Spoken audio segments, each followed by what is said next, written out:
السلام علیکم friends, welcome back to my YouTube channel daily tips with Asma. خواب میں توک دیکھنا۔ اگر کوئی شخص خواب میں دیکھتا ہے کہ اس کی گردن میں سونے یا چاندی کی توک ہے تو اس کا مطلب ہے ولایت پائے گا اور اس میں انصاف کرے گا، لیکن اگر توک لوہے کا ہے تو اس کا مطلب ہے بددیانت ہوگا اور اس کے دین میں خرابی ہوگی۔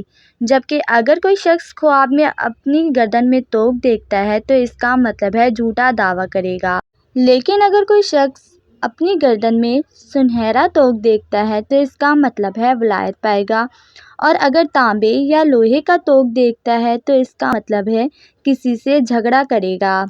خواب میں توک دیکھنے کی 6 وجہ ہیں۔ نمبر 1 حج، نمبر 2 ولایت، نمبر 3 خصوصیات، نمبر 4 امانت، نمبر 5 غلام، نمبر 6 کنیز۔